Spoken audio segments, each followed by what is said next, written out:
ایک میڈیکل کا ڈاکٹر ہے، سائنٹسٹ ہے، تحقیق کرتا ہے، جدہ کی کانفرنس میں اپنا مقالہ پڑھ کر سناتا ہے، یورپ سے آتا ہے، کہتا ہے جی میری سارے سال کی مغز ماری کا نتیجہ یہ ہے کہ درد والے مسل صرف چمڑے میں ہوتے ہیں، گوشت میں نہیں ہوتے۔ گوشت زندہ انسان کا کاٹو تو اس کو درد نہیں ہوتی، چمڑا کاٹو تو درد ہوتی ہے۔ یہ میری تحقیق ہے۔ تو ایک مسلمان کہتا ہے یہ تحقیق تو ہم نے 1500 سال پہلے کر لی تھی۔ کلما نضجت جلودہم بدلناہم جلودا غیرہا لیذوقوا العذاب، جب ان کے چمڑے گل جائیں گے ہم نئے چمڑے چڑھائیں گے تاکہ ان کو عذاب ہو۔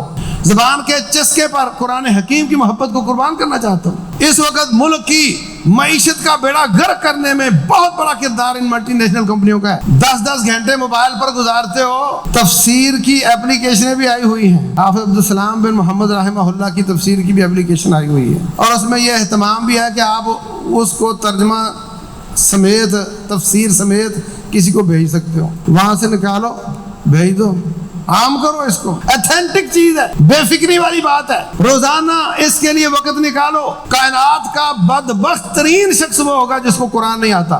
اسلامک اسکالر مفتی محمد یوسف تیبی حفظہ اللہ تعالی، فاضل مدینہ یونیورسٹی۔ اعوذ باللہ السمیع العلیم من الشیطان الرجیم، بسم اللہ الرحمن الرحیم۔ الف لام را کتاب احکمت آیاتہ ثم فصلت من لدن حکیم خبیر۔ اللہ تبارک و تعالی فرماتے ہیں کہ یہ کتاب ہے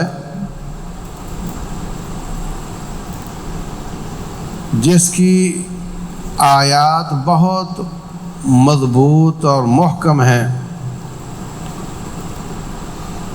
احکمت آیاتہ ثم فصلت، پھر ان کی تفصیل بیان کی گئی ہے۔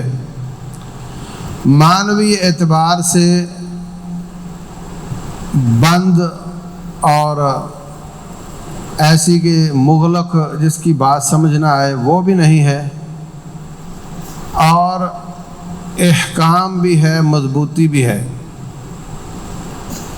معنوی پھیلاؤ بھی ہے، اور الفاظ میں معانی میں مضبوطی بھی ہے، اور یہ بہت دانائی والے حکیم اور خبیر کی طرف سے ہیں۔ دوسرے مقام پر اللہ تبارک و تعالی فرماتے ہیں کتاب انزلناہ مبارک فاتبعوہ،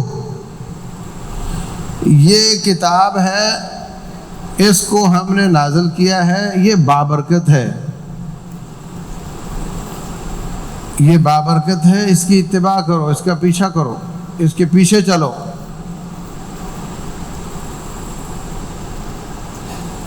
قرآن حکیم اپنے اوصاف خود بیان کرتا ہے۔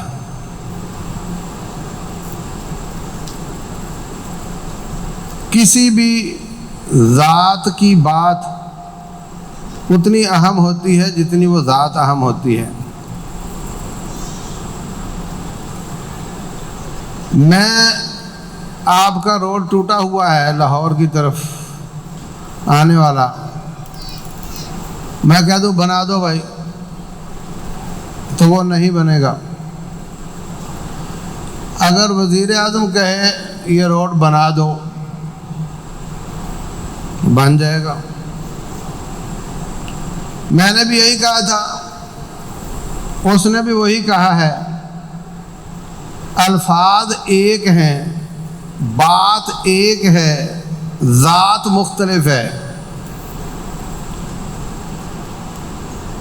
تو بات ذات کے تابع ہوتی ہے، ذات با اختیار ہو تو بات بھی پوری ہو جاتی ہے،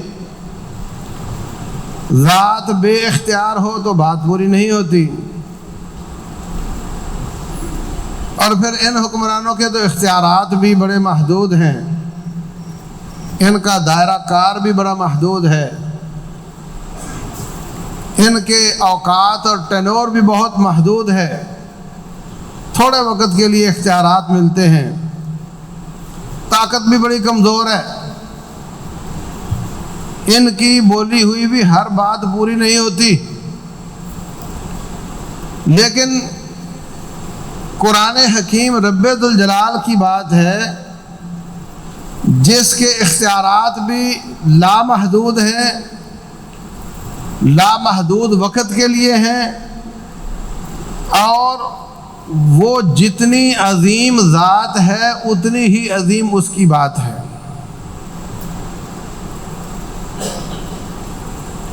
جتنی شان اس ذات کی ہے اتنی شان اس کی بات کی ہے، اور ہم تو اللہ تعالیٰ سے ملاقات نہیں کر سکتے۔ ہمارے پاس رب سے ملنے کا ذریعہ اس کی کلام ہے۔ اس کلام سے محبت کریں گے تو رب ذوالجلال سے محبت سمجھی جائے گی۔ اس کا حکم وہی ہے جو رب کا ہے، اس کی شان وہی ہے جو رب کی ہے۔ رسول اللہ صلی اللہ علیہ وسلم نے مخلوق کی قسم اٹھانے سے منع فرمایا، لا تحلفوا بآبائکم ولا باجدادکم، کوئی کسی باپ دادے کی قسم نہ اٹھائے۔ من کان حالفا فلیحلف باللہ، جس نے بھی قسم اٹھانی ہو صرف اللہ تعالیٰ کی قسم اٹھائے، اور لیصمت، ورنہ چپ رہے۔ غیر اللہ کی قسم اٹھانا شرک ہے، کیونکہ قسم کا معنی اس کی تعظیم ہوتا ہے، اور اس لیول کی تعظیم کے لائق صرف رب ذوالجلال والاکرام ہے۔ لیکن قرآن حکیم کی قسم اٹھائی جا سکتی ہے،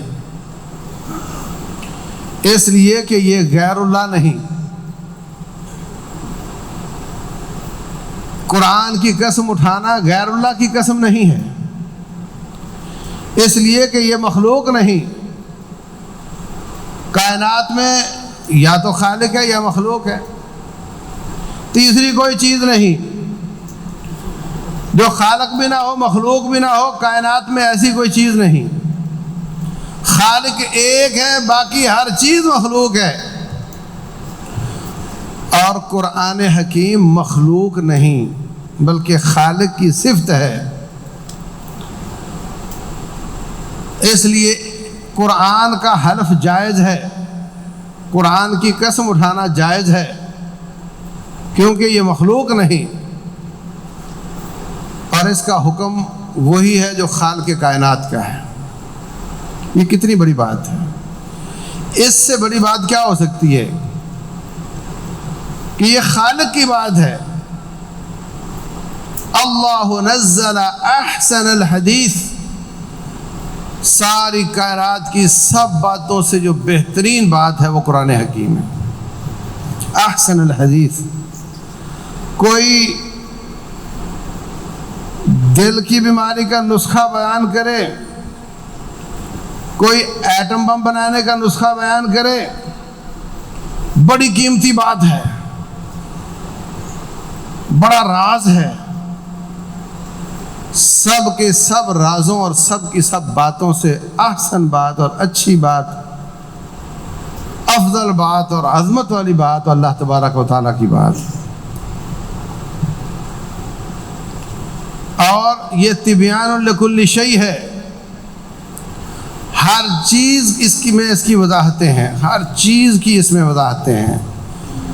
یہ ایسا سمندر ہے کہ 1400 سال سے علماء اس سے موتی نکال رہے ہیں، اور آئندہ بھی نکالتے رہیں گے، اور کوئی نہ کوئی نیا موتی سب کو مل جاتا ہے، اور موتی ختم ہونے کا نام نہیں لیتے۔ جس کا جو شعبہ ہوتا ہے اس کو قرآن کی وہ والی بات زیادہ کلک کر جاتی ہے، دوسرے آدمی کو وہ بات اتنی اعلیٰ محسوس نہیں ہوتی یا دل کو نہیں چھوتی۔ جس کا اپنا شعبہ ہوتا ہے اس کو وہ بات زیادہ چھو جاتی ہے، اور یہ شعبے نت نئے آتے رہیں گے، اور ہر شعبے کو قرآن ڈیل کرتا رہے گا، اور ہر شعبے میں قرآن کی ہدایت موجود ہے۔ وہ اس کو حاصل کرتے رہیں گے، اس کے موتی قیامت تک ختم نہیں ہوں گے۔ اب دیکھو نا، ایک آدمی سمندر میں غوطہ خوری کرتا ہے، ہم نے کبھی کی نہیں، ہمیں وہ بات کلک نہیں کرے گی، ہم اس کو روٹین میں پڑھ کر آگے نکل جائیں گے، لیکن جو غوطہ خوری کرتا ہے وہ وہاں آ کر رک جائے گا کہ یہ کیا لکھا ہوا ہے۔ کسی کافر کو کسی مسلمان نے قرآن کا ترجمہ دے دیا، وہ بحری بیڑے کا سربراہ تھا، اور یہ سارے لوگ ڈائیور ہوتے ہیں، غوطہ خور بھی ہوتے ہیں۔ جب اس آیت پر آیا او کا بحر لجی یغشاہ موج من فوقہ موج من فوقہ سحاب، اللہ اکبر، ان کے اعمال ان کے کام نہیں آئیں گے جیسے ایک آدمی سمندر میں ہوتا ہے،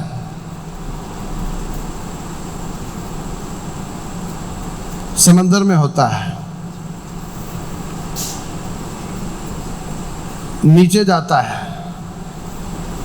اس کے اوپر موج ہے، اس کے اوپر ایک اور موج ہے، موجوں پر موجیں ہیں، اور اگر سورج ہو تو کسی حد تک روشنی جاتی ہے، اور اس کے اوپر بادل ہیں، سورج بھی نظر نہیں آتا، تو پھر اندھیرے ہی اندھیرے ہیں۔ اللہ اکبر، اندھیرے ہی اندھیرے ہیں۔ اذا اخرج یدہ لم یکد یراہا، اپنا ہاتھ بھی نکالے تو نظر نہیں آتا۔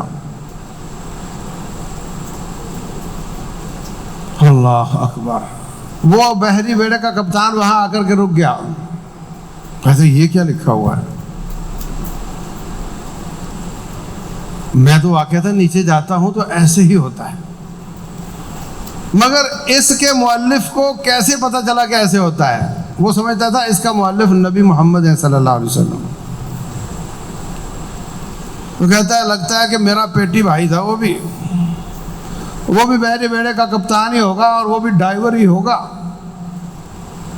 خشکی پر آیا تو اس نے اس مسلمان سے پوچھا کہ کیا تمہارے نبی بحری کپتان تھے؟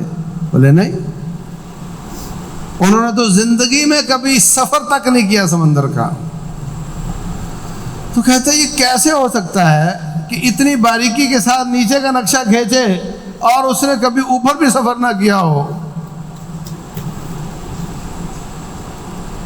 اس کا صاف مطلب ہے کہ یہ کلام اس کی نہیں، یہ واقعتاً اس کے رب کی کلام ہے۔ اور ساتھ ہی کہتا ہے اشہد ان لا الہ الا اللہ و اشہد ان محمد رسول اللہ۔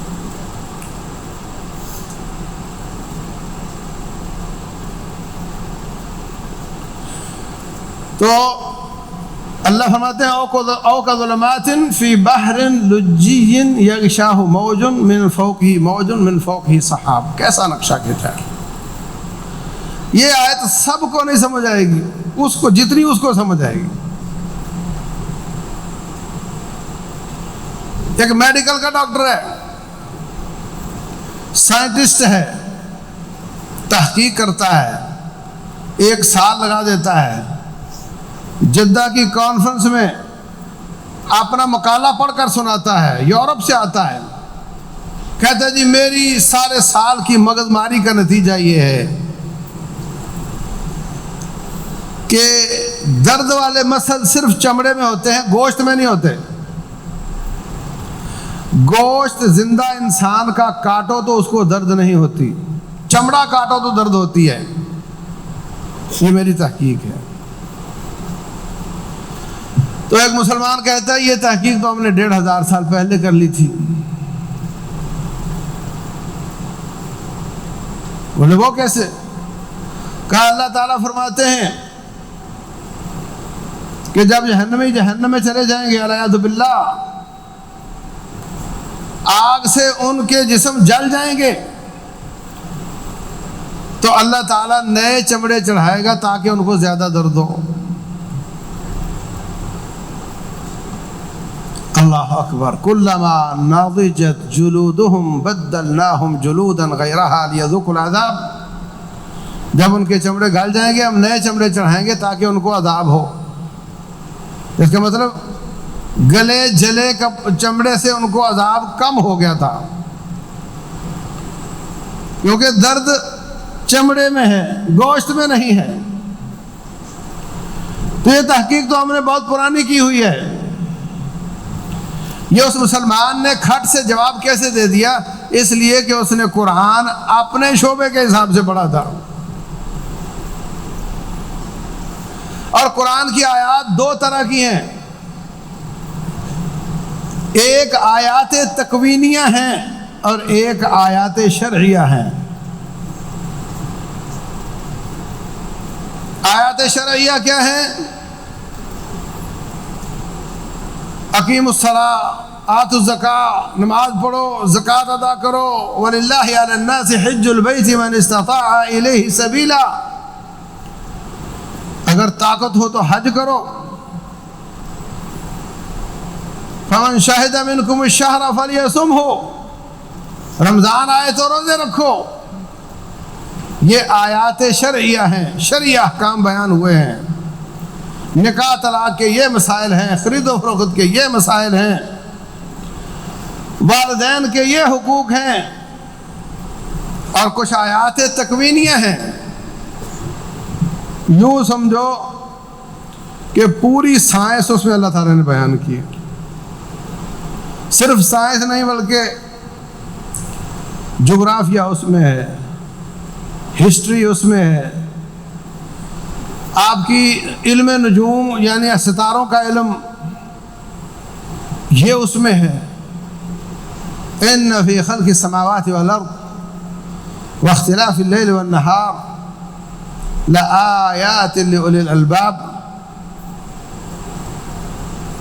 زمین و آسمان کو بنانے میں، سورج کے گھومنے سے دن رات بننے میں آیات ہیں عقل والوں کے لیے. یہ بھی آیات ہیں.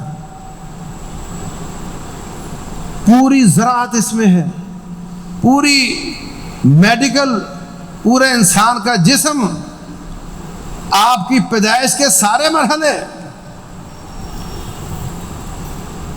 یخلقکم فی بطون امہاتکم خلقا من بعد خلق فی ظلمات ثلاث.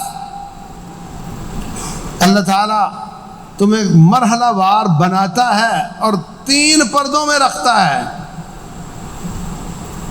ہر چیز بیان کی ہے. یسقا بماء واحد. پانی ان پٹ ہے پودوں کی، وہ ایک طرح کا ہے.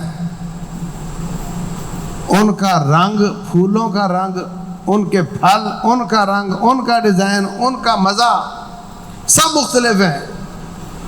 تمام پودوں اور پھلوں کی ان پٹ صرف پانی ہے اور آؤٹ پٹ سب کی مختلف ہے. یہ تمہارے لیے آیات ہیں. یہ آیات تکوینیہ ہیں. آسمان کیسے ہم نے کھڑا کیا؟ افلا ينظرون الى السماء افلا ينظرون الى الابل كيف خلقت والى السماء كيف رفعت. دیکھتے نہیں ہو میں نے اونٹ کیسے بنایا؟ اللہ اکبر. 24 گھنٹے اس کو چلاؤ، نہ پانی پلاؤ نہ کھانا کھلاؤ. میں کہتا ہوں پورا ہفتہ چلاؤ اس کو، پانی نہ پلاؤ. آج تک کسی نے کوئی لینڈ کروزر ایسی بنائی ہے؟ ریتوں میں سفر کرے گا اور اس کو ہفتہ بھر پانی نہ پلاؤ آپ تب بھی چلے گا. جتنی بھی آپ کی سائنس ترقی کر گئی ہے، کوئی ایک ایسی گاڑی تیار ہوئی ہے جو پانی نہ مانگے، پیٹرول نہ مانگے اور چلتی چلی جائے، اور وہ بھی ریتوں میں. آپ دیکھتے نہیں ہو میں نے اونٹ کو کیسے بنایا؟ سبحان اللہ. رسول اللہ صلی اللہ علیہ وسلم سے کسی نے پوچھا جی اگر بکری مل جائے لاوارث تو کیا کریں؟ پکڑ کے رکھ لو، اعلان کرو 1 سال، مالک آ جائے تو اس کو دے دو، نہیں تو استعمال کر لو۔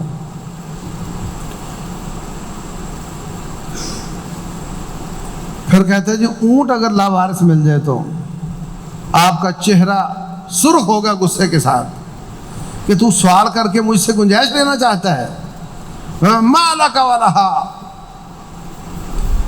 تجھے کیا لگے اونٹ کا؟ اس کو تو پرواہ ہی نہیں ہے، ہفتہ بھر کوئی نہ کھانا کھائے نہ وہ، اور مالک آخر تو آ ہی جائے گا۔ نہ اس کو شیر کھا سکتا ہے، نہ اس کو بھیڑیا کھا سکتا ہے، کوئی فکر کی بات نہیں۔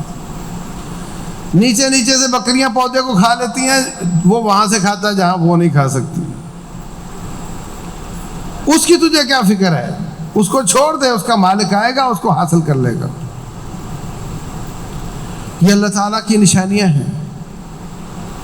آسمان کو کیسے کھڑا کیا؟ بغیر عمد ترونہا، کوئی ستون نہیں لگایا جو تمہیں نظر آتا ہو،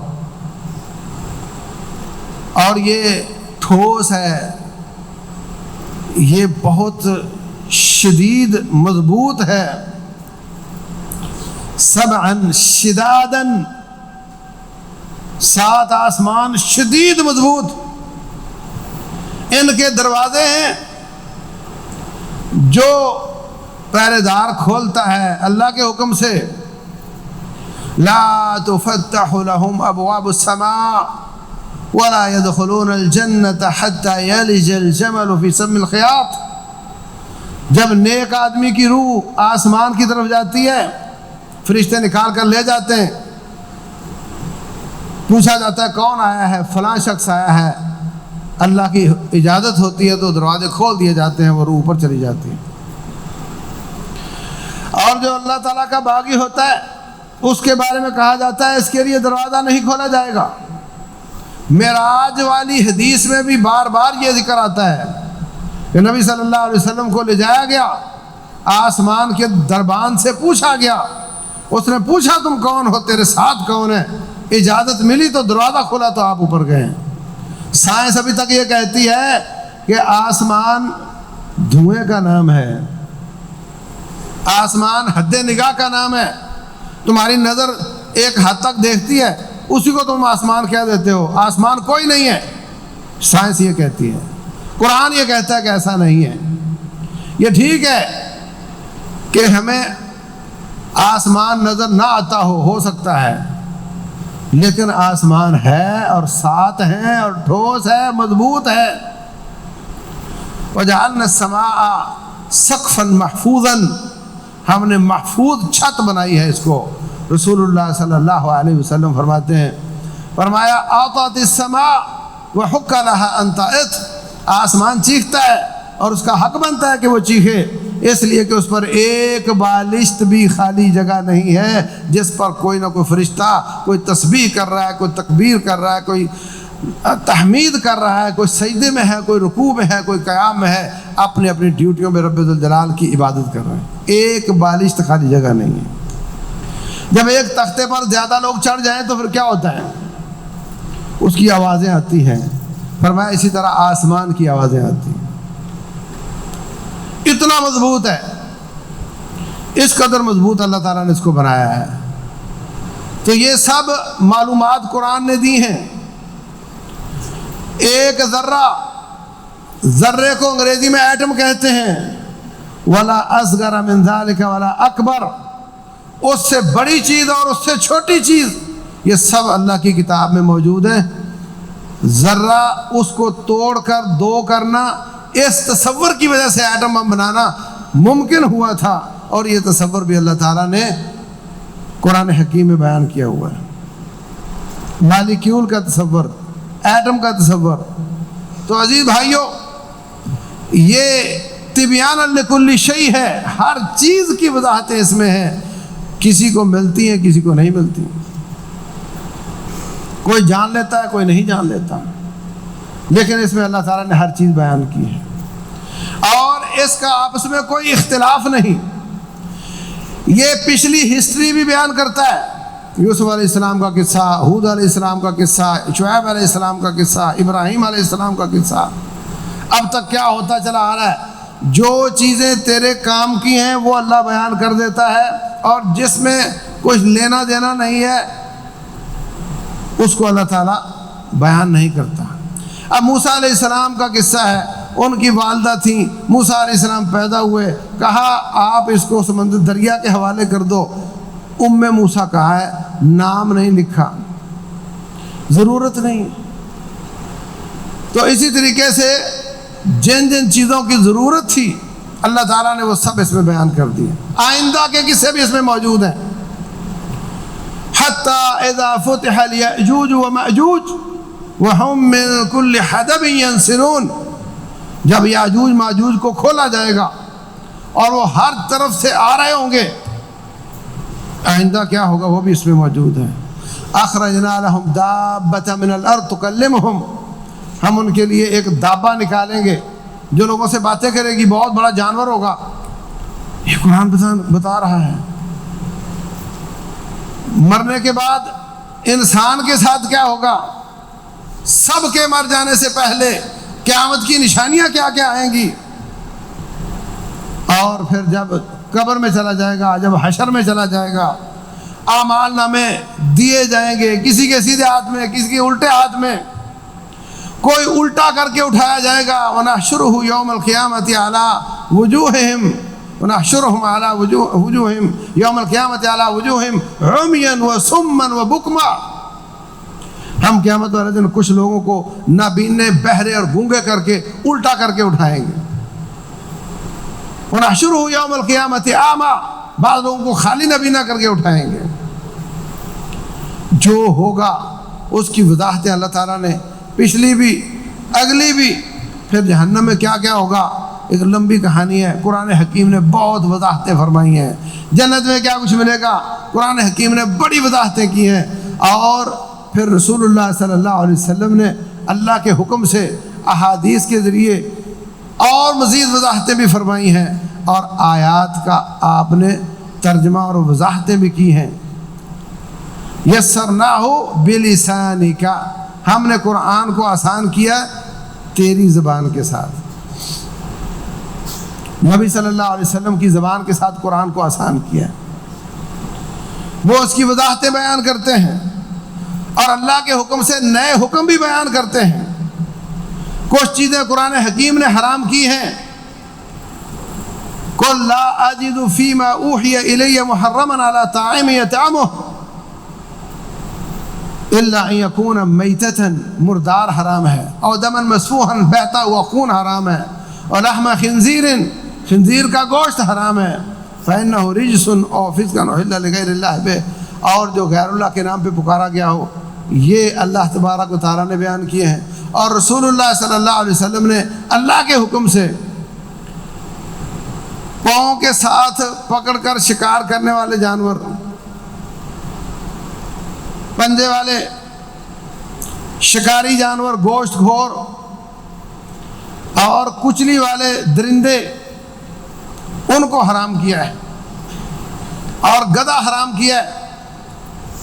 اس طرح رشتے اللہ تعالیٰ نے حرمت علیکم امہاتکم و بناتکم و اخواتکم، تمہاری بیٹیاں، مائیں، بہنیں اور یہ رشتے تم پر حرام ہیں. اور رسول اللہ صلی اللہ علیہ وسلم نے فرمایا بیوی کے ہوتے ہوئے اس کی بھانجی بھتیجی سے شادی کرنا جائز نہیں ہے. بیوی کے ہوتے ہوئے اس کی پھوپھی اور خالہ سے شادی کرنا جائز نہیں ہے. تو رسول اللہ صلی اللہ علیہ وسلم بھی اللہ کے حکم سے بولتے ہیں. شریعت میں یہ احکام زندگی گزارنے کے اخلاقیات بھی ہیں، اعمال بھی ہیں، عقائد بھی ہیں، معاملات بھی ہیں، سیرت بھی ہے، تاریخ بھی ہے، سائنس بھی ہے، اور آئندہ کی خبریں بھی ہیں، بشارتیں بھی ہیں، نظارتیں بھی ہیں. یہ ساری چیزیں رب ذوالجلال نے قرآن حکیم میں بیان کی ہیں. اور قرآن حکیم عہد نبوت میں کتابی شکل میں نہیں آیا تھا. کھجور کا پتا جب درخت کے ساتھ جڑتا ہے تو وہاں سے وہ چوڑا ہوتا ہے. اس جگہ پر قرآن بعد میں لکھا ہوا تھا جتنا ہو سکا. کچھ نے چمڑے کے مختلف ٹکڑوں پہ لکھا ہوا تھا, کسی نے حلال ہڈی پہ کچھ لکھا ہوا تھا. کندھے کی ہڈی کا سانپ نکال کر پھینک دیتا ہے. جانور تو سارا حلال ہوتا ہے, وہ کندھے کی چوڑی ہڈی کیوں پھینک دیتا ہے؟ میرا خیال ہے کہ یہ اس وقت لکھنے کے کام آتی تھی, تو نسل در نسل ان کو یہی پریکٹس کی گئی ہے کہ یہ ہڈی لوگوں کو نہیں دینی. اس پر چوڑی ہونے کی وجہ سے لکھا جاتا تھا, ورنہ وہ حلال ہے, کھائی جا سکتی ہے, پکائی جا سکتی ہے. تو آپ اندازہ لگائیں 23 سال میں اگر کسی کا کوئی کتاب لکھنے کا یا کوئی چھوٹا موٹا رسالہ لکھنے کا تجربہ ہو, اس کو یہ بات بڑی سمجھ آئے گی. 23 سال میں ٹکڑے ٹکڑے آیات نازل ہوتی رہیں. 2 آیتیں آ گئیں موقع مناسبت سے, 3 آ گئیں موقع کی مناسبت سے, اور رسول اللہ صلی اللہ علیہ وسلم فرماتے ہیں اس کو فلاں سورت کی فلاں آیت سے پیچھے لگا دو. پھر آیتیں آ گئیں اس کو فلاں سورت کی فلاں آیت سے آگے لگا دو. ساتھ ساتھ ساتھی حفظ بھی کر رہے ہیں. کیسا حفظ ہوگا؟ قرآن ابھی مکمل نہیں, جتنا آیا اتنا یاد ہے. 4 آیتیں اور آ گئی, 4 ان کو بھی اسی ترتیب سے یاد کر لیا جہاں آپ نے فرمایا ہے. اور 23 سال کے بعد, بلکہ آپ کے دنیا سے چلے جانے کے بعد, حضرت عمر بن خطاب رضی اللہ عنہ ابو بکر صدیق کے پاس آئے رضی اللہ عنہم, کہا کہ قرآن حکیم کو کتابی شکل ملنی چاہیے. کیوں؟ کہا مسلمہ کذاب کے مقابلے میں بہت حافظ قرآن شہید ہو گئے ہیں.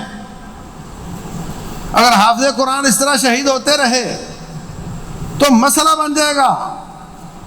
اب وقت ہے لازمی طور پر اس کو کتابی شکل دی جائے.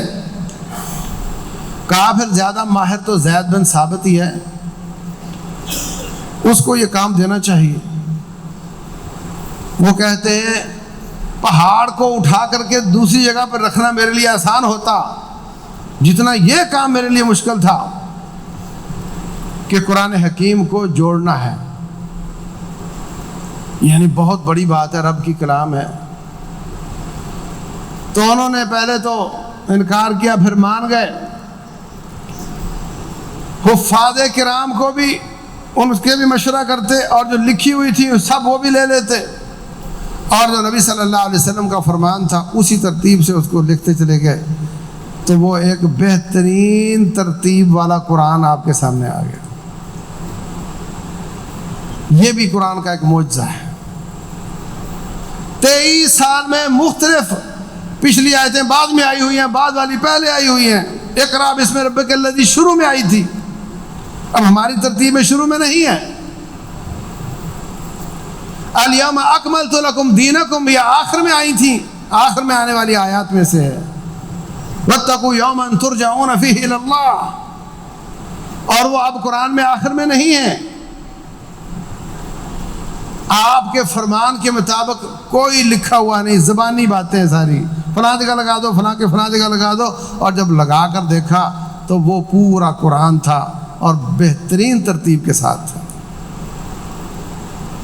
یہ بھی قرآن حکیم کا معجزہ ہے. اور یہ تو قرآن اس شکل میں عہد نبوت میں نہیں تھا. اس وقت رب ذوالجلال نے فرمایا تھا کہ فَأْتُوا بِسُورَةٍ مِّن مِّثْلِهِ, اس جیسی کوئی ایک صورت ہی بنا کر کے لے آؤ. کوئی ایک صورت نہیں لا سکا, حالانکہ بڑے فنے خواں اور بڑے فصیح اور بلیغ اور بڑے شاعر اور ادیب تھے. اب تو نہ عربوں میں نہ عجموں میں وہ ادب رہا نہیں.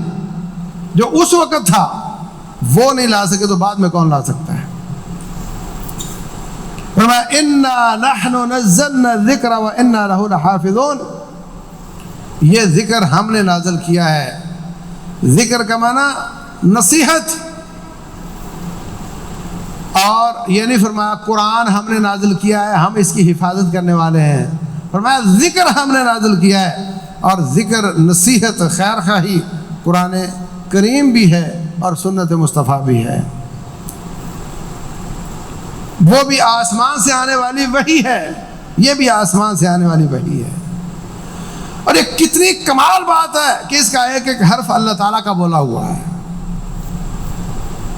سنت مصطفیٰ میں ایسا ہو سکتا ہے کہ راوی نے وہ الفاظ اپنے لگا دیے ہوں، معنی وہی ہو،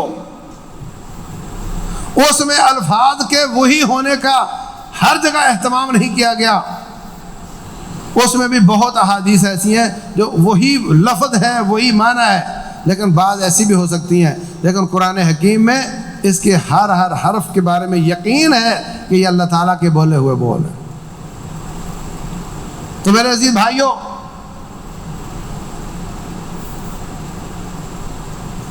دشمن کو آپ کی طرف سے کیا تکلیف ہے؟ افغانستان میں 61 ملک حملہ آور ہوئے، آپ نے تو کسی پہ حملہ نہیں کیا نا. عراق میں ناٹو فورسز حملہ آور ہوئیں، روس افغانستان میں آیا، انڈیا کشمیر میں ظلم کر رہا ہے. مسلمان تو نہیں کر رہے نا، وہ تو اپنی جگہ پہ بیٹھے ہوئے ہیں. آپ کی طرف سے ان کو کیا تکلیف ہے؟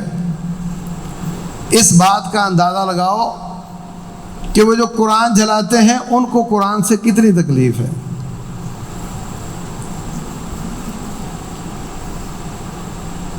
ان کو قرآن سے کتنی تکلیف ہے. اور دشمن پر اگر فائر کریں اور وہ زیادہ واویلا کرے اور دوسری جگہ پہ فائر کریں وہ اس پہ کوئی جواب نہ آئے تو کیا مطلب ہوتا ہے؟ کہ جہاں زیادہ واویلا ہے ادھر اور مارو، ہاں نا. اگر دشمن کو آپ کے قرآن سے تکلیف ہے تو اس کا جواب یہ ہے کہ قرآن حکیم کو زیادہ پڑھو، اس کو زیادہ سمجھو، اس کے ساتھ زیادہ لگ جاؤ، جڑ جاؤ، اس کی زیادہ تفسیر پڑھو، اس کی زیادہ دعوت کو عام کرو. 10 گھنٹے موبائل پر گزارتے ہو، تفسیر کی اپلیکیشنیں بھی آئی ہوئی ہیں. حافظ عبدالسلام بن محمد رحمہ اللہ کی تفسیر کی بھی اپلیکیشن آئی ہوئی ہے، اور اس میں یہ اہتمام بھی ہے کہ آپ اس کو ترجمہ سمیت تفسیر سمیت کسی کو بھیج سکتے ہو. وہاں سے نکالو بھیج دو، عام کرو اس کو. ایتھینٹک چیز ہے، بے فکری والی بات ہے. روزانہ اس کے لیے وقت نکالو. کائنات کا بدبخت ترین شخص وہ ہوگا جس کو قرآن نہیں آتا. اس سے بڑی بدبختی ہو کوئی نہیں سکتی کہ تیرے نام پہ تیرے رب کا میسج آیا تو اس کو کھول کر دیکھتے ہی نہیں ہے. کوئی حرج کی بات نہیں، اگر اب تک غفلت تھی اب غفلت ختم کر دو. اگر ان کو اس قرآن سے تکلیف ہے تو ہم ان کو یہی تکلیف زیادہ دیں گے، یہی تکلیف زیادہ دیں گے. یہی اس کا جواب ہے. اپنے ملک کے اشارے توڑو گے، گملے توڑو گے تو یہ اس کا جواب نہیں ہے. روڈ پر جا کر اپنے وجود کے ساتھ یہ ثابت کرنا کہ ہم یا اللہ دیکھ لے ان ظالموں کی اس کرتوت میں ہم ان کے ساتھ نہیں ہیں، ہم ان کے مخالف ہیں، یہ بھی اچھی بات ہے. لیکن یہ بالکل اچھی بات نہیں کہ آپ روڈ پر جا کر تو احتجاج کرو اور آپ کو قرآن سادہ پڑھنا نہ آتا ہو. اگر اس نے اس انداز سے گستاخی کی ہے تو تو اس انداز سے گستاخی کرتا ہے کہ تو قرآن کو پکڑتا نہیں ہے، چھوتا نہیں ہے، کھولتا نہیں ہے، سمجھتا نہیں ہے، پڑھتا نہیں ہے، عمل نہیں کرتا.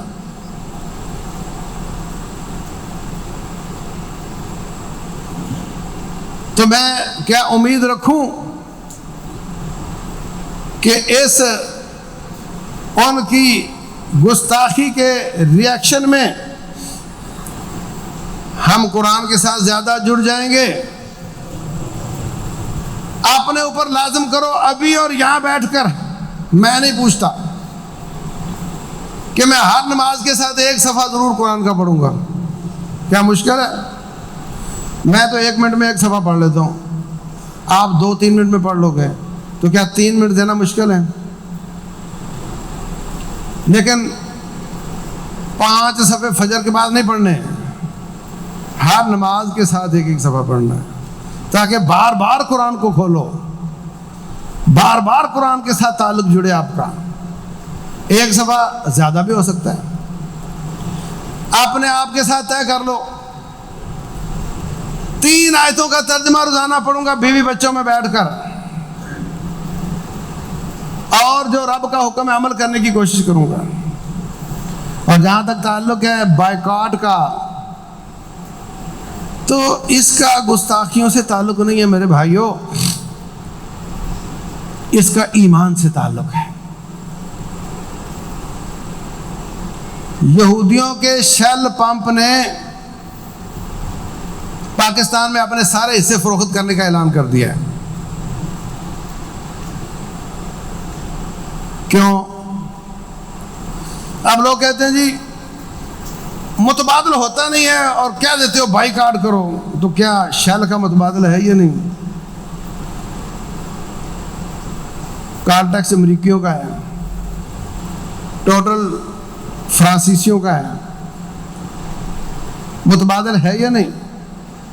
اصل اندر ایمان نہیں ہے، اندر کفر سے نفرت نہیں ہے. اب یہ کہتا ہے جی پیپسی کا متبادل دو ورنہ میں تو پیوں گا. مطلب تو اپنی زبان کے چسکے کے لیے، ورنہ پانی تو رب نے متبادل بنایا ہوا ہے نا. شربت بھی بے شمار قسم کے مل جاتے ہیں، لیکن تو چاہتا میرا چسکا پورا ہو، ورنہ میں ایمان کا تقاضا کوئی نہیں. اگر تیری ماں کو کسی نے گالی دی ہوتی تو اس کی دکان چھوڑ دیتا، تو دور والی دکان سے لینے جاتا سودا، بغل والی کو چھوڑ دیتا کیونکہ اس نے میری والدہ کو گالی دی ہے. اب رسول اللہ صلی اللہ علیہ وسلم کا وارث ہی کوئی نہیں، قرآن حکیم کا وارث ہی کوئی نہیں. کیا محبت ہے اس کے ساتھ، کیا لیول ہے اس شخص کے ایمان کا جو یہ کہتا ہے جی متبادل دو گے تو پھر چھوڑوں گا. مطلب میں اپنی زبان کے چسپے پر نبی صلی اللہ علیہ وسلم کی محبت کو قربان کرنا چاہتا ہوں، زبان کے چسکے پر قرآن حکیم کی محبت کو قربان کرنا چاہتا ہوں. اس وقت ملک کی معیشت کا بیڑا غرق کرنے میں بہت بڑا کردار ان ملٹی نیشنل کمپنیوں کا ہے، جو چچڑوں کی طرح ہمارے پاکستان کے جسم کو لگے ہوئے ہیں، جونکوں کی طرح خون کو چوس چوس کر باہر لے کر جا رہے ہیں. کتنے کھرب روپے کی پیپسی پی آپ نے اس عید پر، حالانکہ اس کے بغیر جیا جا سکتا ہے، اس کے بغیر جیا جا سکتا ہے. ڈالر کہاں جا رہا ہے کہاں نہیں جا رہا ہے، پورا ملک غلام بنا ہوا ہے. ایئرپورٹ دے رہے ہیں ان کو، سی پورٹ ان کو دے رہے ہیں، موٹر ویز ان کو دے رہے ہیں، سب کچھ بیچ کر کے. اور جو کرنے کے کام ہیں وہ ہر خبر نامے میں ان کے اشتہار آ رہے ہوتے ہیں کہ یہ پیو یہ پیو. تو یہ گستاخی کا تعلق نہیں، ایمان کا تعلق ہے. اگر ہم کسی چیز کا متبادل نہیں ملتا اس میں مجبور ہیں تو 90% تو بائیکاٹ ہو سکتا ہی نہیں، اگر 80% تو ہو سکتا ہی نہیں. اگر 20% ایسی چیزیں ہیں جو آپ کی ضرورت بھی ہیں اور ملک میں نہیں بنتی مثلا، تو مان لی آپ کی بات، وہ استعمال کر لو. اور جس کے بغیر گزارا ہوتا ہو یا جس کا متبادل ہو وہ نہ کرو، یہ نہیں ہو سکتا. اور یہ مستقل اگر ہو تو ملک کی اکانومی ایک دم کھڑی ہو سکتی ہے اللہ کے فضل سے. تو یہ بات کہ وہ گستاخی کر کے ہمیں جگائیں تو ہم جاگیں گے، یہ طریقہ درست نہیں کہ ہم مسلمان کافروں کے جگانے سے جاگیں. ہمارے اندر ایمان کی روشنی ہمیں جگانے کے لیے کافی ہونی چاہیے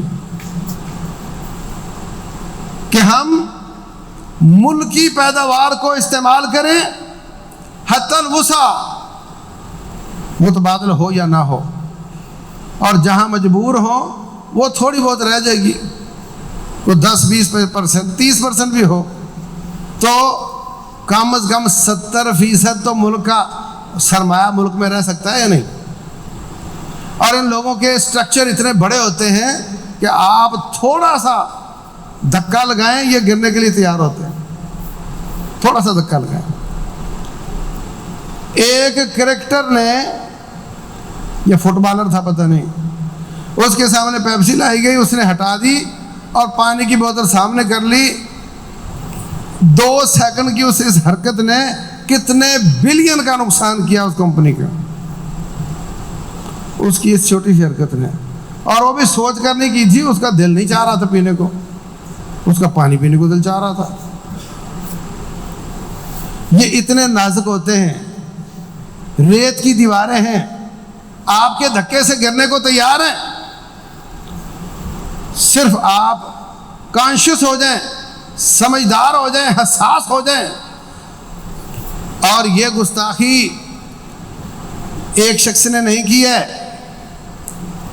پورا یورپ اس پر خوش ہے، تمام ممالک تقریباً اس پر خوش ہیں، اور وہ کہتے ہیں اظہار رائے کی آزادی ہے۔ بھائی یہ سارے برابر کے مجرم ہیں، ان سب کے ساتھ ایمان کی وجہ سے نفرت ہونی چاہیے، اور جو آپ سے ہو سکتا ہے وہ کرنا چاہیے۔ میں کہتا ہوں کبھی فجر سے پہلے اٹھ کر ان پر لعنت بھی نہیں ڈال سکتے، ان گستاخوں پر بد دعا بھی نہیں کر سکتے، یہ تو آپ کے بس میں ہے یا نہیں؟ رسول اللہ صلی اللہ علیہ وسلم فرماتے ہیں جب حضرت ابراہیم علیہ السلام کو جلانے لگے، مینڈک پانی بھر کر منہ میں لایا اور اس نے زور سے پھینکا کہ آگ بجھ جائے۔ یہ کیوں جلا رہے ہیں اللہ کے خلیل کو؟ اور چھپکلی آئی، اس نے پھونک مار مار کے اس کو بھڑکانے کی کوشش کی۔ کئی کنال میں وہ علاقہ ہوگا، دیواریں کھڑی کی گئی تھیں، اس میں ایندھن رکھا گیا تھا، اور کیا پدی کا شوربہ، کیا مینڈک کے تھوڑے سے قطروں سے بجھتی تھی؟ کیا چھپکلی کے پھونک مارنے سے بھڑکتی تھی؟ بس انہوں نے یہ ثابت کر دیا کہ میں نمرودی ہوں، اور مینڈک نے ثابت کر دیا کہ میں ابراہیمی ہوں۔ تو رسول اللہ صلی اللہ علیہ وسلم فرماتے ہیں نہا عن قتل الضفدع، میری امت کوئی مینڈک کو قتل نہ کرنا، اور چھپکلی جہاں نظر آئے اس کو اگر پہلی ضرب میں مارتے ہو تو 100 نمبر ملیں گے۔ یہ دنیا میں اثر ہوا ہے، اور آخرت میں کیا ہوگا؟ اللہ تبارک و تعالیٰ ایسی چھوٹی چھوٹی نیکیوں کو بھی کاؤنٹ کرتا ہے۔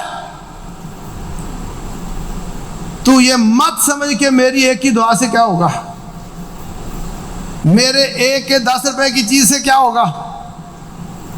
تیری چیز سے، تیری اس کام سے کچھ ہو یا نہ ہو، پتہ چل جائے گا رب کو کہ تو ابراہیمی ہے کہ نمرودی ہے، اتنا پتہ چل جائے گا۔